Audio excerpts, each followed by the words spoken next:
Sign this agreement. Hurry up, Mrs. Evelyn Reed demanded, her icy tone cutting through the room as Ms. Amelia Davies, a radiant black educator, faced a document that would define her worth in the eyes of her fiancé's wealthy Caucasian family. This tense moment sets the stage for a story of affection, betrayal, and a startling revelation that flips the script. Where are you listening from today? Perhaps Chicago, like Amelia, or somewhere across the globe. What do you think happens when a woman judged for her humble origins uncovers a secret that changes everything? Will love prevail, or will hidden truths tear it apart? Subscribe to our channel to catch every twist in this gripping tale, and share in the comments where you're tuning in from. You won't want to miss how one signature sparks a journey of self-discovery and empowerment. The rain tapped a soft rhythm against the windows of the Daily Grind, a tucked-away coffee shop in Chicago's bustling heart. Amelia Davies sat at her usual corner table, a fortress of spelling tests and red pens spread before her.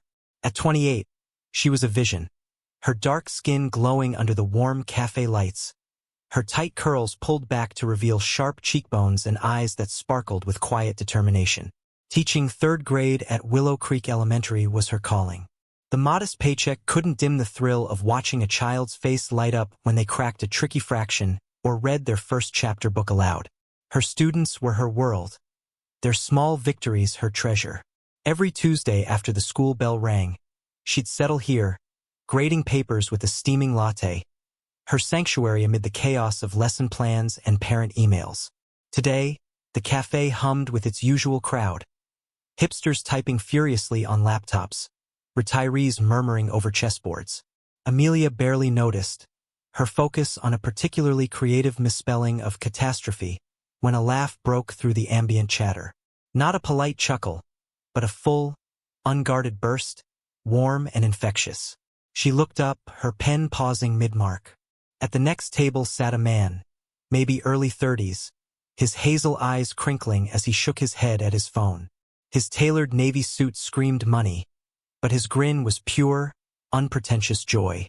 He caught her staring and flashed an apologetic smile. "Sorry," he said, his voice smooth as the espresso on her table. "My friend just sent me the cheesiest dad joke in history. Why did the scarecrow become a motivational speaker? Because he was outstanding in his field." Amelia's lips twitched, a laugh bubbling up despite herself. "That's awful," she said, setting down her pen. "Your friend needs better material." His eyes lit up, and he leaned forward, resting his phone on the table. "I'm Julian Reed, by the way. And you are?" "Amelia Davies," she replied, extending a hand. Her nails painted a soft coral. His handshake was firm, his palm warm, and something about the way he held her gaze made her pulse skip. They fell into conversation as if they'd known each other for years. Julian was an investment banker at a glossy downtown firm, but he didn't carry the arrogance she'd expected from his world. He asked about her students, genuinely curious, laughing as she recounted the time little Leo insisted photosynthesis was a new dance move. "Third graders are wild," she said, her hands animating the story. "Last week, I had to stop a full-on pencil sword fight during math. I'm pretty sure they think I'm part teacher, part referee." Julian threw his head back, laughing again, and Amelia felt a warmth she hadn't expected. He shared stories of his own. Late nights crunching numbers, clients with egos bigger than their portfolios, but always circled back to her. "What's it like seeing a kid get it for the first time?" he asked, leaning closer, his cufflinks glinting under the cafe's pendant lights. She told him about Maya, a shy girl who'd beamed brighter than the sun when she read her first full sentence. His eyes softened, and Amelia felt seen in a way she hadn't in years. The hours melted away, her latte grew cold, her papers untouched, but she didn't care. Julian was different. Not the slick finance bro from some cliché movie, but a man who listened, who laughed at her quirks, and made her feel like her small world mattered. He teased her about her red pen, calling it her wand of justice, and she shot back, challenging him to grade a spelling test. "I'd give them all A's for effort," he grinned, dodging her playful swat. By the time the barista announced closing, they'd swapped numbers, and Julian promised to bring her coffee during her next lunch break. "You're going to need it with those pencil-wielding warriors," he winked. Over the next 6 months, their connection deepened. Julian became a fixture in her life, showing up after school with her favorite hazelnut latte. His tie loosened, his smile bright. He'd sit in her classroom, rolling up his expensive sleeves to help hang student artwork, taping up crayon-drawn masterpieces like they belonged in a gallery. On weekends, they'd wander Grant Park, their fingers brushing as they debated pizza versus tacos, his laughter echoing through the trees. Amelia felt herself falling hard. Julian seemed to feel it, too, his eyes lingering on her when he thought she wasn't looking, his texts lighting up her phone late at night with silly memes or thoughtful notes about her day. One evening, as they sat on a park bench, the city skyline glittering in the distance, Julian took her hand. "You make my world better, Amelia," he said, his voice low, earnest. "I've never met anyone like you." Her heart raced, and she squeezed his hand, believing this was the start of something real. She didn't know then about the mansion in the suburbs, the mother with a smile that didn't reach her eyes, or the piece of paper that would test everything she thought she knew about love. For now, in the glow of that moment, Amelia Davies was just an educator in love, caught in the magic of a chance meeting that felt like fate. The tires of Julian Reed's sleek black sedan crunched against the gravel drive of his family's suburban mansion, a sprawling colonial that loomed like a monument to wealth. Amelia Davies, seated beside him, smoothed the hem of her navy dress, her heart thumping a nervous rhythm. She'd spent hours choosing the outfit, hoping it struck the right balance. Elegant, but not trying too hard. Her tight curls were swept into a low bun, accentuating the graceful curve of her neck and the glow of her dark skin under the evening light. Julian squeezed her hand, his hazel eyes warm. "They're going to love you," he said, but the knot in Amelia's stomach tightened. She wanted to believe him, to trust that the man she'd fallen for over coffee and classroom stories could bridge her world to his. But as they stepped out, the mansion's towering columns and polished oak doors felt like a warning. She was entering a realm where she might not belong. Inside, the air smelled of lavender and old money.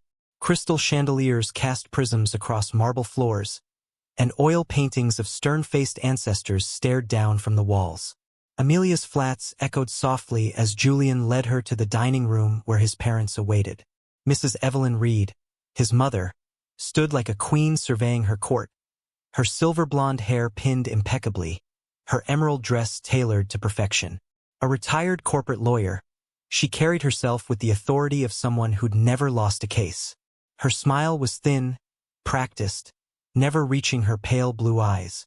"So you're the teacher?" she said, extending a manicured hand, her tones slicing the word teacher into something small, almost pitiful. Amelia shook her hand, forcing a smile, her skin prickling under the weight of that gaze. Mr. Arthur Reed, Julian's father, offered a warmer greeting. His graying hair and kind eyes softened the room's chill, but his glance toward Evelyn betrayed his deference to her. A real estate magnate, he moved with quiet confidence, asking Amelia about her day as they sat at a mahogany table set with bone china and silver cutlery. The spread was lavish. Roasted lamb, glazed asparagus, a bottle of wine that probably cost more than Amelia's monthly rent. She tried to focus on the food, but Evelyn's presence was a spotlight, scrutinizing every move. "Teaching must be so noble," Evelyn said, slicing her lamb with surgical precision. "Spiritually rewarding, the hours must be nice, even if the pay." "Well," she trailed off, her lips curving into a smile that felt like a blade. Amelia's fork paused midair. The jab landed sharp and deliberate, cloaked in politeness. She forced a laugh, her voice steady despite the heat rising in her chest. "It's not about the pay," she said. "It's about the kids. Seeing them light up when they get something new, that's worth more than a paycheck." Arthur nodded, asking about her students, his interest seeming genuine. "What's your favorite lesson to teach?" he asked. And Amelia saw the chance to shift the mood, describing how she turned fractions into a game with pizza slices, her hands gesturing animatedly. Julian chuckled, his hand brushing hers under the table, a small anchor in the storm of Evelyn's scrutiny. But Evelyn wasn't done. "It's admirable, really," she said, sipping her wine. "Choosing such a modest path, I suppose it suits some people." The word modest hung in the air, heavy with implication. Amelia's smile tightened, her mind racing. Was it her job, her background, or her blackness that Evelyn found so lacking? Julian jumped in, his voice light but firm. "Mom, Amelia's kids adore her. You should see her classroom. It's like a museum of their artwork." Evelyn's eyes flickered, her smile unwavering but cold. "How charming," she said. And Amelia felt the room shrink. The chandelier's light suddenly too bright, the air too thick. She tried to bridge the gap. She'd baked a pecan pie, her father's recipe, and brought it as a gesture of goodwill. When she presented it after dinner, Evelyn raised an eyebrow. "Homemade? How thoughtful." She took a small bite, her expression unreadable, and set it aside. Amelia's heart sank, but she pressed on, asking Evelyn about her legal career, hoping to find common ground. Evelyn's answers were clipped, her stories of courtroom triumphs laced with a subtle boast. Her world was one of power, prestige, and pedigree. Amelia, with her Southside roots and public school salary, was an anomaly, a curiosity at best. Arthur was kinder, sharing a story about an educator who'd inspired him decades ago. But his warmth couldn't erase Evelyn's chill. As the evening wore on, Amelia caught the glances between mother and son. Evelyn's raised brow, Julian's quick headshake as if pleading for peace. He didn't see the full weight of her words, the way they cut with surgical precision, dressed up as concern. Growing up in this world, he'd learned to navigate its subtleties, to shrug off its barbs as normal. But for Amelia, each comment was a reminder. She was an outsider, tolerated but not embraced. As they drove back to the city, Julian reached for her hand. "See, they liked you," he said, his grin boyish, hopeful. Amelia forced a smile, her throat tight. She wanted to believe him, to cling to the love that felt so real in the coffee shop, in her classroom, in the park where they'd laughed over tacos. But the mansion's shadow lingered, its opulence a stark contrast to her modest apartment, her simple life. Evelyn's words echoed, noble, modest, spiritually rewarding. Each one a brick in a wall she hadn't expected to face. She told herself love would be enough, that she could win them over with time, with kindness. She'd keep showing up, bringing pies, remembering birthdays, biting her tongue when Evelyn's smiles turned sharp. For Julian, for their future, she'd try. But as the city lights blurred past, Amelia felt a quiet resolve stir within her. She was more than they saw, more than their assumptions. And deep down, she knew this dinner was only the beginning of a battle she hadn't chosen.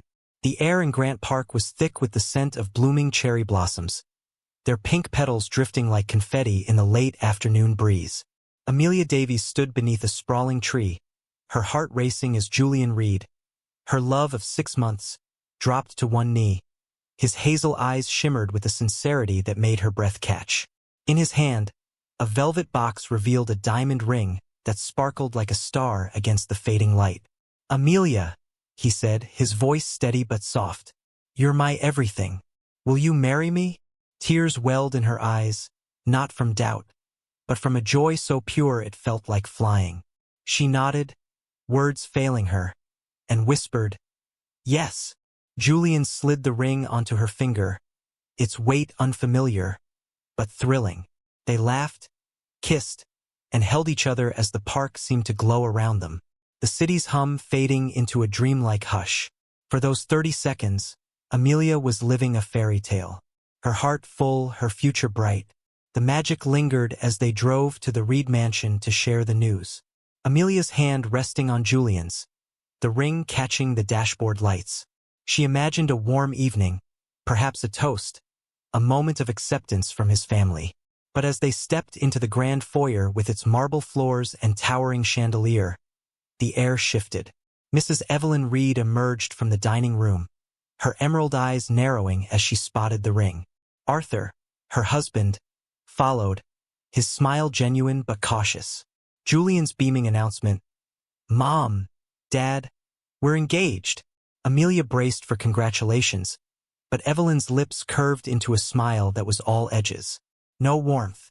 Well, she said, her voice crisp as frost, I suppose we'll need to discuss a prenuptial agreement. The word landed like a stone, shattering the fairy tale. Julian's grin faltered, his hand tightening on Amelia's. Mom, can we at least celebrate first? He asked, a plea in his tone. But Evelyn's gaze never left Amelia, as if measuring her worth. They sat in the study, a room heavy with leather-bound books and the scent of polished wood. Evelyn poured tea, her movements deliberate, each clink of the porcelain a quiet assertion of control. Arthur sat quietly, his eyes darting between his wife and son. Amelia's stomach churned, the ring suddenly heavy on her finger. She'd known the Reed's world was different. Wealthy, polished, exclusive, but this felt like a trap springing shut.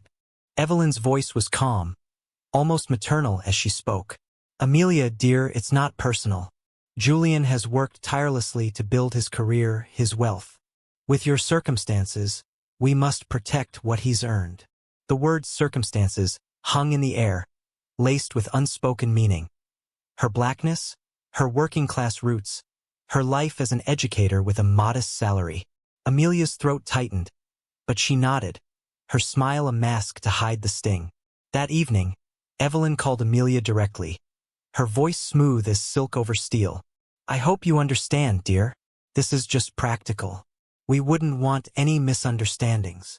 The prenuptial agreement arrived the next day, delivered by a courier in a crisp envelope that felt like a summons. Amelia sat at her small kitchen table. The document spread before her, its pages dense with legal jargon. The terms were brutal. She'd have no claim to Julian's assets, no matter how long they were married. If they divorced, she'd receive minimal alimony for only 2 years. If Julian died, she'd get a small life insurance payout, nothing more. The cruelest clause was the last. If she ever tarnished the Reed family name through scandal, embarrassment, or undefined missteps, she'd walk away with nothing.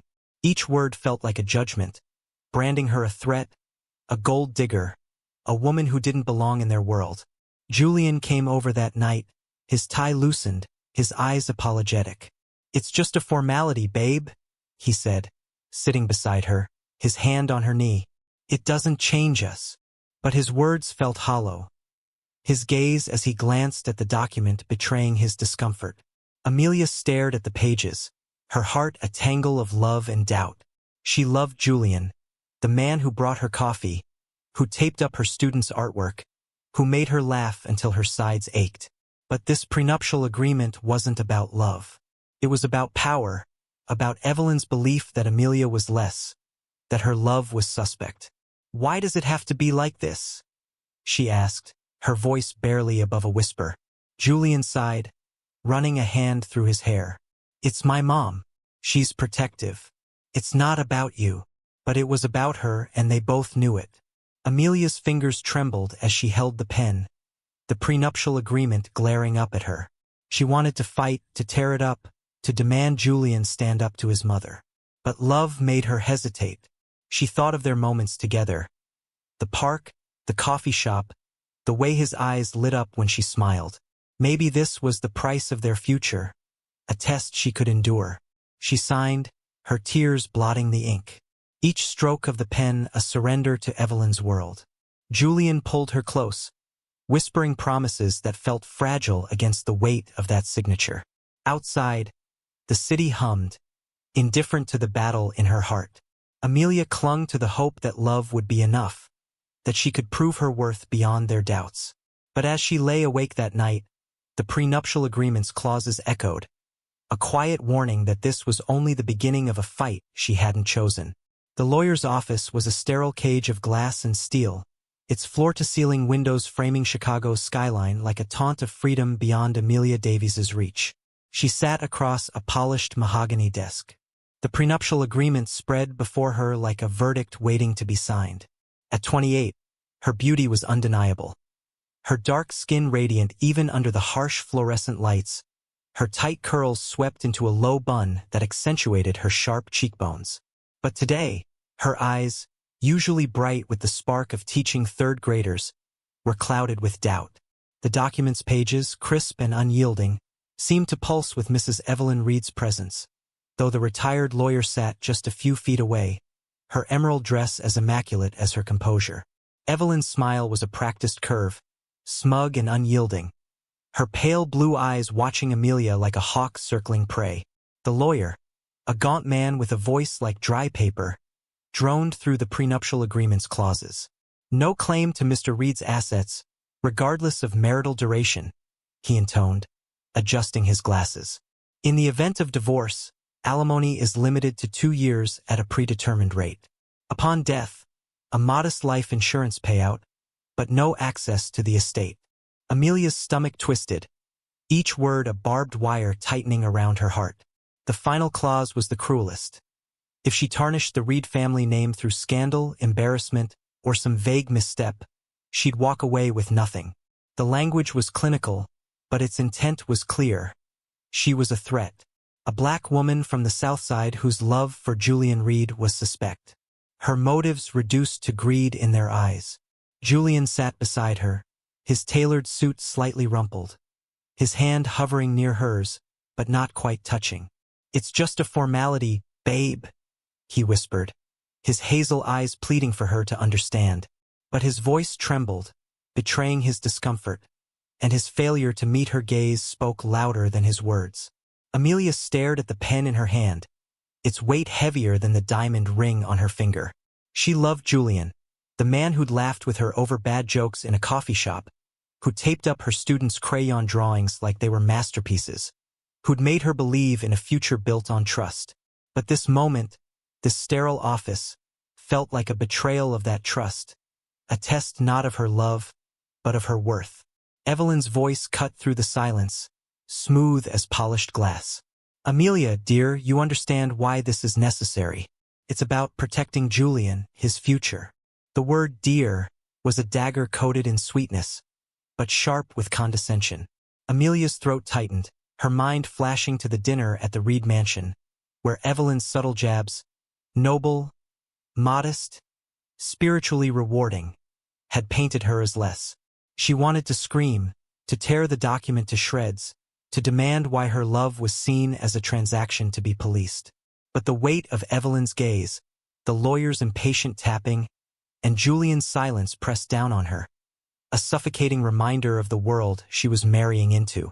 "Why does it have to be like this?" Amelia asked, her voice low, trembling with a mix of hurt and defiance. Julian shifted, his hand finally finding hers, but his touch felt fragile, like a promise he wasn't sure he could keep. "It's my mom," he said, his voice barely above a whisper. "She's just cautious. It doesn't mean anything about us." But it meant everything. It meant that the Reeds saw her as a gold digger, a woman whose background, black, working class, an educator with a modest salary, made her unworthy of their trust. It meant Julian, the man she loved, wouldn't stand up to his mother's prejudice, choosing peace over her dignity. Amelia's eyes burned with unshed tears as she stared at the signature line. She thought of her father, Mr. Robert Davies, who'd raised her alone in a small South Side apartment, teaching her to hold her head high no matter who tried to make her feel small. She thought of her students, their trusting faces, the way they looked to her for strength. Signing this prenuptial agreement felt like betraying that strength. Admitting she was exactly what Evelyn thought. A woman who needed to be contained, controlled, kept in her place. But love, fierce, stubborn love, made her hesitate. She saw Julian's smile in the park, heard his laughter in her classroom, felt his hand in hers under a cherry tree. Maybe this was the price of their future, a hurdle she could clear to prove her love was real. Her hand shook as she lifted the pen, the room shrinking to the sound of her heartbeat. The lawyer's pen scratched as he made a note. Evelyn's smile widened, and Julian's breath caught as if he sensed the gravity of this moment. Amelia's tears fell, blotting the paper, each drop a silent protest against the injustice of it all. She signed her name, Amelia Davies, in slow, deliberate strokes, each letter a wound she inflicted on herself. The ink dried, sealing her into a contract that branded her as less, a threat to be neutralized. Evelyn's satisfaction was palpable, her smile a victory lap in a game Amelia hadn't known they were playing. "Thank you, dear," she said, her voice dripping with false warmth. "This is best for everyone." Julian pulled her close as they left the office, his arm around her shoulders, but the gesture felt hollow. "It's over now," he murmured, as if words could erase the humiliation. Amelia nodded, her tears drying, but her heart was a storm of anger and resolve. She'd signed for love, to prove she wasn't what they thought, but the act had cracked something inside her. The city's lights blurred past as they drove, the prenuptial agreement's weight heavier than the ring on her finger. She clung to the hope that Julian's love would outweigh his family's prejudice, that she could endure this test. But deep down, a quiet fire sparked, a determination to never again let anyone make her feel small. The signature was done, but Amelia Davies's fight was just beginning. The hospital room was a sterile prison of beeping monitors and antiseptic air, the fluorescent lights casting stark shadows across Amelia Davies's face.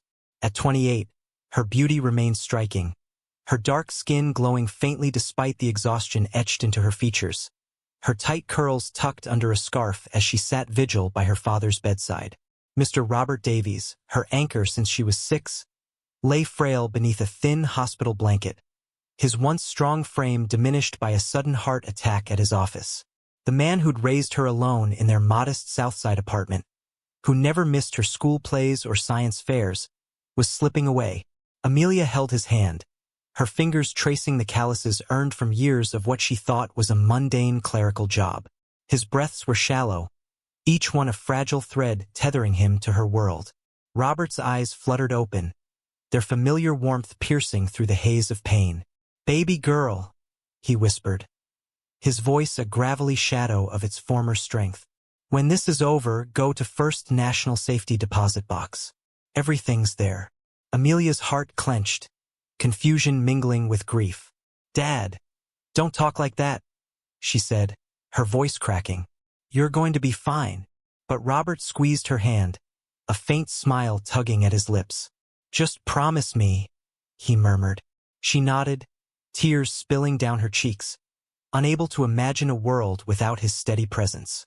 Julian Reed, her fiancé, sat quietly in the corner, his hazel eyes soft with concern. He'd been there for 3 days, bringing her coffee, rubbing her shoulders, his tailored suit rumpled from sleepless nights. His quiet support reminded her why she loved him, why she'd signed that brutal prenuptial agreement despite its sting. Hours later, Robert's hand went limp, the monitors flatlining into a piercing wail. Amelia's world shattered. She clung to his hand, sobbing as nurses gently ushered her away. Julian held her, his arms a lifeline as she wept, her grief a raw, untamed storm.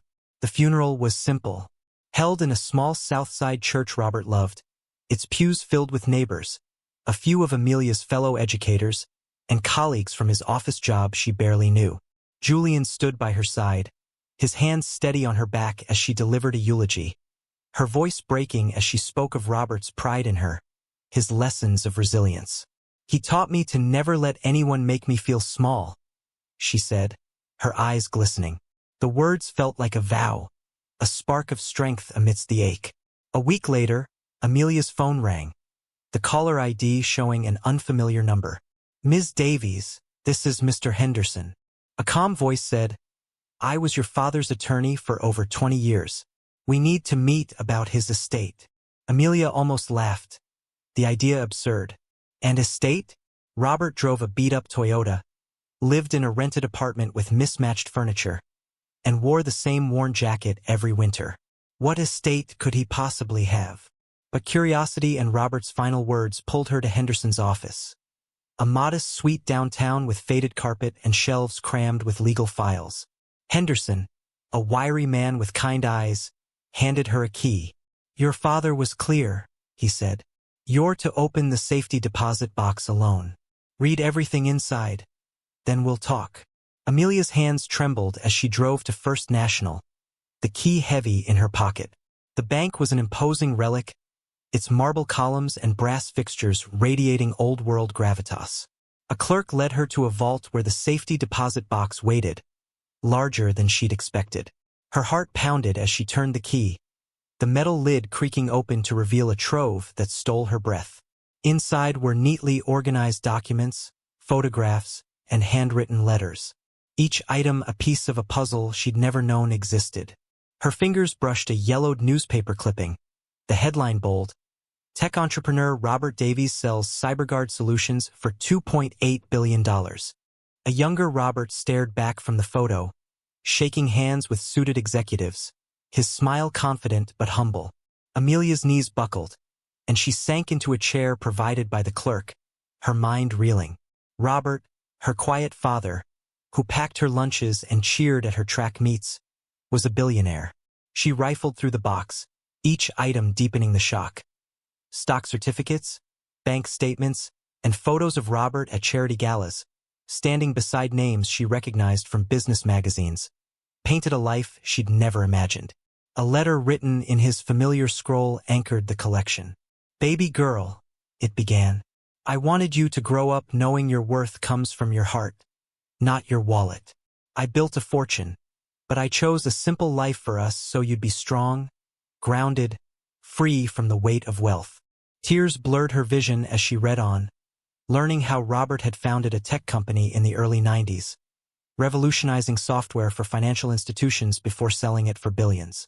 The letter revealed more. Robert had spent his life quietly giving back, funding scholarships, community centers, and schools, all while raising her in their modest apartment to shield her from the complications of wealth. Amelia clutched the letter, her sobs echoing in the vault. Her father's love, his sacrifice, overwhelmed her. He'd hidden this secret, not to deceive her, but to protect her, to ensure she grew up valuing herself beyond money. The prenuptial agreement with its cruel clauses and Evelyn's smug smile flashed in her mind, a bitter contrast to Robert's trust in her strength. She sat there surrounded by documents that rewrote her past, her grief mingling with awe. Robert's final gift was a truth she wasn't ready for, a secret that would change everything she thought she knew about her place in the world. The vault at First National Bank was a cold, silent crypt, its steel walls amplifying the tremor in Amelia Davies's hands as she sat before her father's safety deposit box. At 28, her beauty was undimmed by grief, her dark skin catching the dim light, her tight curls tucked under a scarf, her eyes wide with disbelief. The box, a metal relic of secrets, lay open, spilling documents, photographs, and letters that rewrote the life she thought she knew. Her father, Robert Davies, had died days ago, leaving behind a whispered instruction to find this box. Now, as she sifted through its contents, Amelia felt the ground shift beneath her, each piece a fragment of a truth too vast to grasp. The air was heavy, the only sound, her ragged breaths and the rustle of paper as she uncovered the impossible. Her quiet, humble father was a billionaire.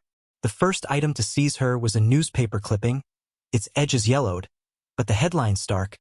Tech entrepreneur Robert Davies sells CyberGuard solutions for $2.8 billion. The photo showed a younger Robert, his smile confident yet reserved, shaking hands with executives in a boardroom she'd never imagined him in. Amelia's heart pounded, her fingers tracing his face, so familiar yet alien in this context. The man who'd driven a beat-up Toyota, who'd packed her lunches in their modest Southside apartment, had built a tech empire. She dug deeper, her hands trembling as she pulled out stock certificates, bank statements, and investment portfolios. Each document a brick in a fortune she'd never suspected. Photos followed. Robert at charity galas, his arm around philanthropists, his name in captions alongside tech moguls from Forbes covers and Wall Street Journal spreads.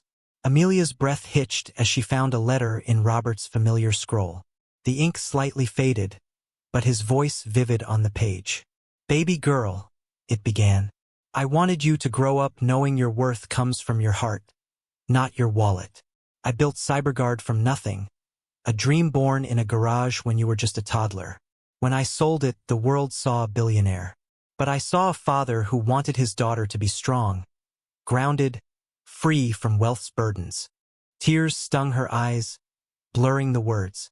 Robert explained how he'd founded his company in the early 90s, creating software that revolutionized financial security for banks. The sale in 1995 made him one of the youngest black billionaires in America. But he chose a simple life, shielding Amelia from the spotlight to give her a childhood untainted by money's weight. The letter continued, each sentence a revelation.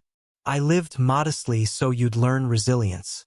So you'd know your value lies in who you are, not what you have, he wrote. But now you're ready to carry this responsibility. Use it wisely, baby girl. Make a difference. Amelia's sobs echoed in the vault, her fingers clutching the paper as if it could bring him back. Robert hadn't just hidden his wealth. He'd poured it into the world, funding scholarships for kids like her, building community centers, supporting schools in underserved neighborhoods. Photos showed him at ribbon cuttings, his smile quiet but proud, always in the background, never seeking the spotlight. Yet, he'd come home to their tiny apartment, grilling burgers for her birthday, cheering at her track meets, teaching her to navigate a world that often saw her as less. Amelia's mind reeled, the numbers in the bank statement staggering. Liquid assets, real estate, investment portfolios totaling $2.8 billion. After taxes and Robert's ongoing charitable commitments, she stood to inherit it all. She sat back, her hands shaking, the vault's cold air pressing against her skin. The prenuptial agreement she'd signed for Julian Reed flashed in her mind. Its brutal clauses, Mrs. Evelyn Reed's smug smile as she watched Amelia sign, branding her a gold digger, a threat to their wealth. The irony was a knife. The Reeds had judged her for her modest roots. Yet she was now wealthier than their entire dynasty. Her father's secret turned their assumptions to dust, exposing the absurdity of their distrust. She lingered in the vault for hours, rereading Robert's letter, studying every photo, each one a window into a life he'd kept hidden to protect her. There he was, shaking hands with a senator, cutting a ribbon at a school he'd funded, laughing with community leaders at a gala. Yet, he'd come home to their tiny apartment, grilling burgers for her birthday, cheering at her track meets, teaching her to navigate a world that often saw her as less. His sacrifice overwhelmed her, living simply so she could grow up free from the complications of wealth, grounded in her strength. The prenuptial agreement, with its clauses stripping her of rights, felt like a distant echo now, its cruelty dwarfed by Robert's faith in her. As she closed the box, Amelia's tears dried, replaced by a quiet fire. Robert's gift wasn't just the billions. It was the lesson that her worth was never tied to money or others' approval. The Reeds had seen her as a threat, but her father had seen her as limitless. She tucked the letter into her purse, its words a lifeline, a promise to honor his legacy. The vault door clicked shut behind her, the bank's marble halls looming as she stepped into the light. Amelia Davies was no longer just an educator, no longer just Julian's fiancée. She was the daughter of a man who'd built a fortune and given it away, a woman whose value no document could define. The world she'd known was gone, and a new one, vast, daunting, hers, was waiting. The Reed Mansion's dining room gleamed with opulence, its crystal chandelier casting prisms across a mahogany table laden with fine china and a spread of roasted duck and herb risotto. Amelia Davies, radiant at 28, her dark skin glowing under the soft light, sat with a quiet confidence that belied the storm within her. Her tight curls were swept into an elegant updo, accentuating the sharp lines of her cheekbones.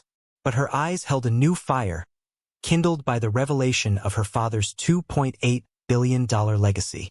She'd come to this dinner not as the modest educator the Reeds had judged, but as a woman transformed by truth, her inheritance a secret weapon tucked beneath her composed exterior. Julian Reed, her fiancé, sat beside her, his hazel eyes flickering with nervous pride, unaware of the bombshell she carried.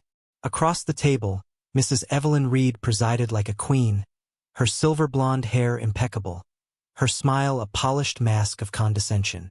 The air was thick with the usual tension, Evelyn's voice slicing through the clink of silverware. "Amelia, how's teaching?" she asked, her tone dripping with false warmth, as if Amelia's job were a quaint hobby. It must be so rewarding in its way. The jab was familiar, a reminder of the Reeds' view of her as less black, working class, unworthy of their world.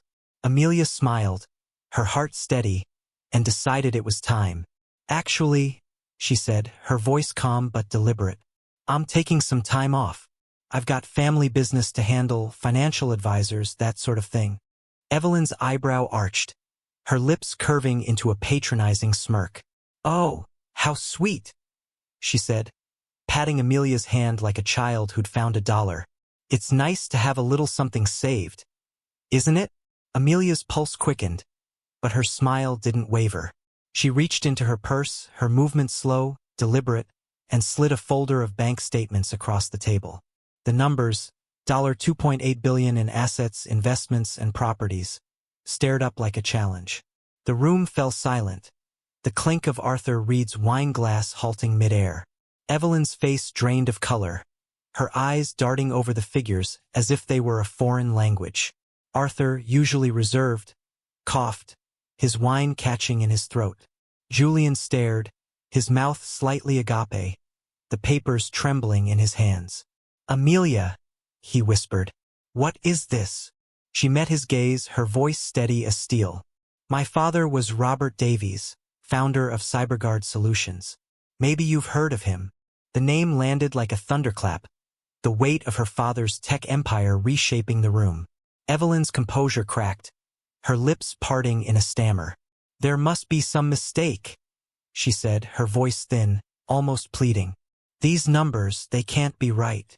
Amelia leaned back, her calm unshaken. They're right, she said. My father sold his company for $2.8 billion. He chose to raise me simply, but he left me everything. Arthur's eyes widened, recognition dawning. You're Robert Davies's daughter? He asked, his voice tinged with awe. The Robert Davies? Amelia nodded, savoring the shift in the air. The Reeds, who dismissed her as a charity case, were unraveling. Evelyn's hands trembled as she set down her fork, her mind racing to rewrite the narrative she'd crafted about Amelia. The silence stretched, taut and electric. Then Evelyn tried to recover, her voice syrupy with false praise. Well, Robert was a brilliant man, she said, forcing a smile. Such business acumen. And you, Amelia, must be so proud of your family values. The words were desperate, a scramble to reclaim control. Arthur, sensing opportunity, leaned forward, his tone suddenly collegial. What was CyberGuard's core innovation? I read about their encryption algorithms. Groundbreaking. Groundbreaking, Amelia answered coolly, detailing her father's work as if she'd always known it, though the truth was still raw, a wound and a gift intertwined. She watched the Reeds' faces, Evelyn's forced warmth, Arthur's eager curiosity, Julian's stunned silence, and felt a quiet power settle within her. Julian finally spoke, his voice low, almost wounded. Why didn't you tell me? He asked, his eyes searching hers. Amelia's heart tightened, but her resolve held firm. I wanted to know who you were when I had nothing, she said, her words cutting through the room's pretense. I wanted to see if you'd defend me against your mother's doubts. His silence at past dinners, his failure to challenge Evelyn's slights, hung between them like a verdict. Julian looked away, his jaw tight, the weight of his inaction dawning. Evelyn, sensing the moment's fragility, tried to pivot, her voice bright with false enthusiasm. This changes everything, doesn't it? We should celebrate.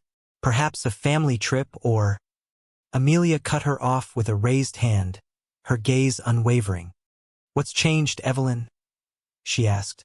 My bank account or the way you see me?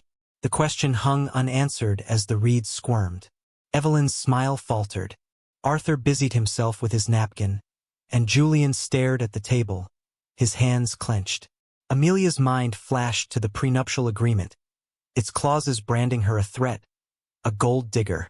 Now, with her father's billions behind her, the document was a cruel irony, a testament to the Reeds' misjudgment. She didn't gloat, didn't need to. The truth was enough, its weight reshaping the room's power. She'd walked in as the outsider, the educator they pitied. But now she was Robert Davies's daughter, a woman whose worth dwarfed their own. As the dinner ended, Evelyn's invitations to future events felt hollow, Arthur's questions desperate, and Julian's silence deafening. Amelia stood, her head high, her father's legacy of fire in her veins. The Reeds had underestimated her, but the truth had set her free. The Chicago skyline glittered through Amelia Davies's apartment window, a constellation of lights that felt both familiar and distant. At 28, her beauty was a quiet force, her dark skin radiant in the soft glow of a single lamp, her tight curls loose around her shoulders, her eyes burning with a resolve forged by truth. The revelation of her father's $2.8 billion legacy had shifted her world. But the prenuptial agreement she'd signed for Julian Reed still lay in a drawer, its inked clauses a stark reminder of the Reeds' distrust. Now, as she sat on her worn couch, the diamond ring Julian had given her rested in her palm, its sparkle dulled by the weight of what it represented. Her heart, once tethered to his, was unraveling, each thread snapping under the strain of his silence, his family's prejudice, and her awakening. Julian sat across from her, his tailored suit rumpled, his hazel eyes pleading. "Amelia, we can fix this," he said, his voice low, almost desperate. "Let's tear up the prenuptial agreement. Start over. We love each other, don't we?" The words hung between them, fragile as glass. Amelia's gaze hardened, her father's letter echoing in her mind. "Your worth comes from your heart, not your wallet." She thought of the dinners at the Reed mansion, Evelyn's cutting smiles, the way Julian had let her slights slide, choosing peace over her dignity. "Would you have loved me differently if I told you sooner?" she asked, her voice steady but sharp. "Would your mother have respected me? Or would you have just found new ways to let me feel small?" Julian's silence was an answer, his jaw tight, his eyes dropping to the floor. The relationship limped on for weeks, each day a battle against the truth. Julian couldn't reconcile Amelia's wealth, which dwarfed his family's, nor the role reversal it forced. He'd fallen for the idea of being her savior, lifting her into his world. Now with her billions, he was adrift, his identity shaken. Evelyn's attempts to mend the rift were transparent. Invitations to charity galas, sudden praise for Amelia's strength that reeked of opportunism. At a tense coffee meeting, Evelyn's voice dripped with false warmth. "You're practically family now," she said, her emerald dress as pristine as her agenda. Amelia saw through it. Evelyn didn't value her. She valued her bank account. The realization was a cold clarity, sharpening her resolve to walk away. One evening, Amelia met Julian at their favorite park bench. The cherry tree now bare, its branches stark against the dusk. She handed him the ring, its weight no longer hers to carry. "The man I loved wouldn't have let me sign that prenuptial agreement," she said, her voice calm but unyielding. "He'd have stood up to his mother, seen my worth before he knew my net worth." Julian's face crumpled, but he took the ring, his fingers trembling. "I'm sorry," he whispered, but apologies couldn't erase the past. Amelia kept the prenuptial agreement, not out of bitterness, but as a talisman, a reminder to never settle for less than she deserved. As she walked away, the city's pulse felt like her own, a rhythm of freedom, of possibility.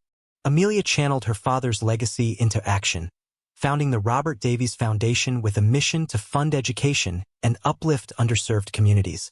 She poured millions into scholarships, community centers, and schools, her father's quiet philanthropy now her own. Yet she didn't abandon teaching. She built a school in the South Side, its bright classrooms a tribute to Robert's belief in learning's power. Standing before her students, their eager faces mirroring those she'd taught for years, Amelia felt a joy money couldn't buy. She was no longer just an educator. She was a force shaping futures as her father had shaped hers. In a grocery store one evening, Amelia's cart bumped into a stranger's, apples tumbling to the floor. A man laughed, bending to help, his warm brown eyes crinkling with humor. "We've got an apple avalanche here," he said, his voice light. "Mr. Samuel Evans, a social worker with a quick wit and a heart as big as the city, knew nothing of her wealth. They talked for hours, laughing over spilled fruit, swapping stories of their work. His with foster kids, hers with her students. Samuel saw her, not her billions, his admiration rooted in her spirit, her laugh, the way she lit up when she spoke of her classroom. He stood by her fiercely, his loyalty unshaken by the world's judgments. A stark contrast to Julian's wavering. Amelia's heart, once bruised, began to heal. Samuel didn't need to save her. He simply loved her, his presence a steady warmth. Robert's gift wasn't just the billions. It was the lesson that true wealth lay in knowing her worth untethered to others' approval. The prenuptial agreement meant to protect Julian had saved Amelia from a family that couldn't see her value. It was her most profound education, a lesson in self-worth she'd carry forever. As she stood in her new school, watching her students draw dreams in crayon, Amelia felt her father's pride, her strength, and the promise of a life built on her terms. The morning sun spilled through the wide windows of a cozy Chicago brownstone, casting golden patches across a living room cluttered with crayons, stuffed animals, and a pair of tiny sneakers tossed haphazardly by the couch. The woman, now 30, stood at the heart of this joyful chaos, her long black hair tied loosely in a braid, her dark skin glowing with a warmth that came from within. Her beauty was undimmed, softened by a radiant peace, her eyes sparkling as she watched two identical 4-year-old girls, her twin daughters, giggle over a tower of colorful blocks. Their tight curls bounced as they babbled, their laughter a melody that filled the home with life. This was her sanctuary, a world she'd built on her terms, far from the cold marble of the Reed mansion and the sting of a prenuptial agreement that once tried to define her worth. Samuel, her husband, entered the room, his brown eyes crinkling with a grin as he balanced a tray of pancakes shaped like hearts. A social worker, with a heart as big as the city, he wore a faded t-shirt and jeans, his presence a steady anchor in their vibrant home. He'd fallen for her laugh in a grocery store, knowing nothing of her $2.8 billion inheritance, and loved her fiercely for who she was. A woman of strength, grace, and unshakable resolve. "Breakfast fit for my queens," he announced, setting the tray on a low table as the twins, Maya and Lena, squealed and scrambled over. The woman knelt beside them, her bold gold bracelet glinting as she cut their pancakes, her large hoop earrings swaying with each laugh. This was family, not the calculated alliances of wealth, but a bond woven from shared moments and unconditional love. The twins were a whirlwind of energy, their identical faces lit with curiosity. Maya, the bolder of the two, smeared syrup on her cheek, declaring, "I'm going to build a pancake tower." Lena, quieter but mischievous, giggled and added a strawberry to the structure, toppling it into a sticky mess. The woman laughed, her voice rich and unguarded, a sound that hadn't come easily in the days of Evelyn's icy smiles. Samuel caught her eye, his hand brushing hers, a silent promise of partnership. Their love had grown in the ordinary. Late-night talks over coffee, dancing in the kitchen, and comforting the twins after nightmares. He'd stood by her through every challenge, from navigating her father's vast legacy to facing whispers of prejudice that lingered in the world beyond their door. The brownstone was a reflection of their life together, its walls adorned with the twins' finger paintings and photos of family outings. Picnics in Grant Park, zoo trips where Maya roared at the lions, Lena clutching her mother's hand. A framed letter from her father, Robert, hung in the hallway. Its words, a guiding light, "Your worth comes from your heart." The woman had honored his legacy through the Robert Davies Foundation, funding schools and scholarships. But her greatest joy was here in this home with her daughter's laughter and Samuel's steady love. She still taught at the school she'd built, her classroom a haven where she saw her daughter's curiosity mirrored in her students' eyes. Yet the past lingered faintly, like a shadow cast by a distant storm. The prenuptial agreement, still tucked in a drawer, was a reminder of a time when she'd let love blind her to her own value. Now, as she watched Maya and Lena chase each other around the couch, she vowed they'd grow up knowing their worth, untouched by the judgment she'd once endured. Samuel, sensing her quiet moment, sat beside her, his arm around her shoulders. "You okay?" he asked, his voice soft. She nodded, her eyes on the twins. "I'm more than okay," she said. "I'm home." His kiss on her forehead was a seal on their shared life, a promise that needed no paper to bind it. The twins tugged at her hands, pulling her into their game. "Mama, be the dragon," Maya demanded, brandishing a toy sword. The woman roared playfully, scooping them up, their giggles filling the air as Samuel joined in, pretending to be a knight. The room dissolved into chaos, blocks toppling, pancakes forgotten. Love, the only currency that mattered.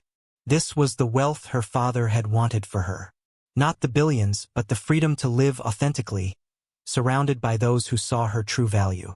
The Reed's world, with its chandeliers and cold contracts, felt like a distant memory, a lesson that had forged her strength, but no longer defined her. As the sun climbed higher, the family settled on the couch. The twins nestled between them, syrup-sticky fingers, clutching a storybook. The woman read aloud, her voice weaving tales of brave princesses, her daughter's eyes wide with wonder. Samuel's hand rested on hers, their fingers entwined, a quiet testament to a love that needed no proof. This was her family, her legacy, a life built not on wealth or approval, but on the unyielding truth of who she was. The prenuptial agreement had once tried to cage her, but now in the warmth of her brownstone, with her twins' laughter and Samuel's love, Amelia Davies was free. What did Amelia's journey teach you about love, worth, and standing tall against judgment? Her story, from a prenuptial agreement's sting to her father's billion-dollar secret, reminds us that true value lies within, not in others' eyes or bank accounts. Share your thoughts in the comments. Have you ever faced a moment that redefined your sense of self? Your stories inspire us all. A huge thank you for joining us on this emotional ride. Your support keeps these tales alive. Smash that subscribe button to catch our next story and let us know where you're tuning in from. Until next time, keep shining because your worth is more than anyone's opinion. See you soon.